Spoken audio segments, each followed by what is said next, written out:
Bismillahirrahmanirrahim. Assalamualaikum warahmatullahi wabarakatuh.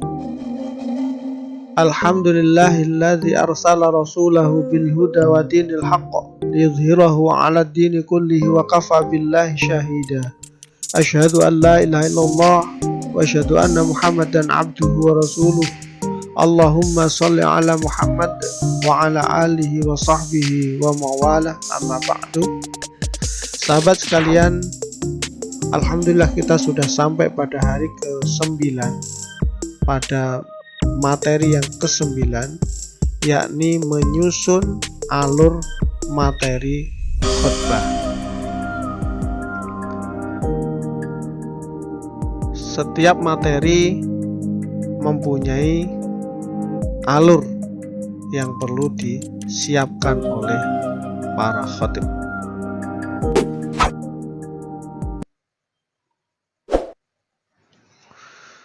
Alur materi khutbah itu secara umum atau pidato atau menyampaikan materi di kultum ceramah itu terdiri dari ada pembukaan, ada pendahuluan, ada inti materi, kesimpulan, penutup, doa. Pembukaan, pendahuluan, inti materi, kesimpulan, dan penutup. Secara umum itu yang harus kita siapkan. Pembukaannya apa, pendahuluannya apa, inti materinya apa, kesimpulannya apa, baru kemudian kita tutup.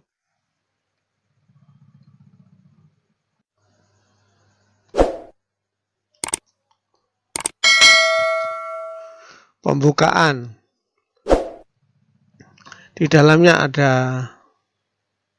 salam, Assalamualaikum warahmatullahi wabarakatuh. Ada puji syukur, Alhamdulillahirabbil alamin, atau innal hamdalillah, atau alhamdulillahilladzi, dan seterusnya. Syahadat, asyhadu an la ilaha illallah wa asyhadu anna Muhammadar Rasulullah. Shalawat dengan berbagai versinya, Allahumma sholli ala Muhammad, dan seterusnya. Kutipan ayat, dan terutama di dalam khutbah ada kutipan ayat taqwa. Ya ayyuhallazina amanu taqullaha haqqa tuqatih.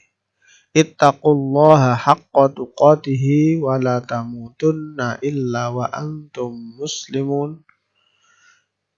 Jika itu kita lakukan, kita sudah menunaikan dua rukun, mengutip ayat dan rukun pesan takwa. Dan dalam pembukaan ini ternyata kita sudah melaksanakan 4 rukun, yaitu puji syukur, sholawat, mengutip ayat Al-Quran, dan pesan takwa di dalam sebuah khutbah Jumat.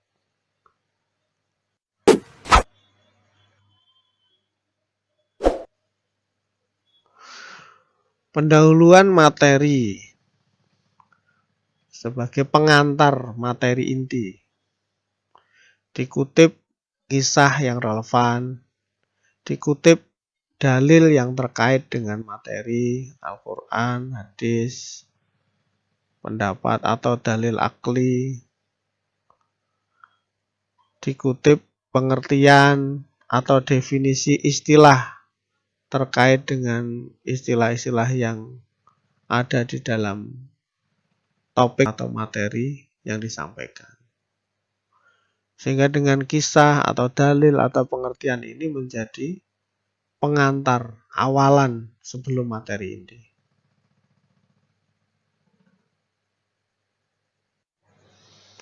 Nah, baru masuk inti materi. Inti materi diusahakan singkat, padat, dan jelas. Panjangnya waktu akan lebih baik jika itu memperjelas materi. Tetapi sangat tidak baik kalau kemudian panjangnya waktu justru membuat materi tidak jelas. Syukur-syukur kalau kemudian singkat, padat, dan jelas. Tuntas apalagi. Membahas dari banyak sisi.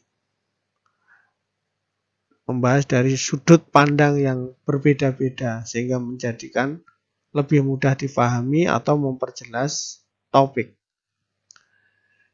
Didukung dalil dan data. Jadi perlu disertai dengan dalil dan data jika memungkinkan.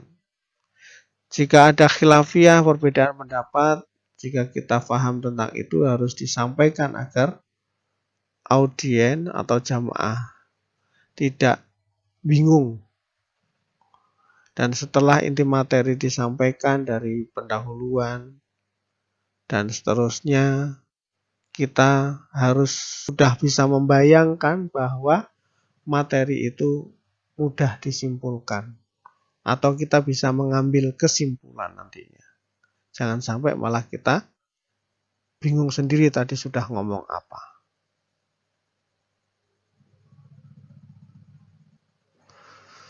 Kesimpulan, setelah pendahuluan kemudian inti materi disampaikan, maka disampaikanlah simpul materi. Biasanya kalimatnya yang dipilih, jadi jamaah sekalian, jadi sahabat sekalian, dan seterusnya. Nah, setelah itu baru kemudian kita ajak untuk melaksanakan yang positif. Atau ajak untuk menjauhi yang negatif. Misalnya yang negatif, jangan sampai kita terjerumus ke dalam siksa api neraka. Dan seterusnya. Ini kesimpulan. Kemudian yang terakhir adalah penutup dari kesimpulan tadi, yaitu doa. Nah, khutbah di pertama ada doa pendek, khutbah kedua ada doa panjang.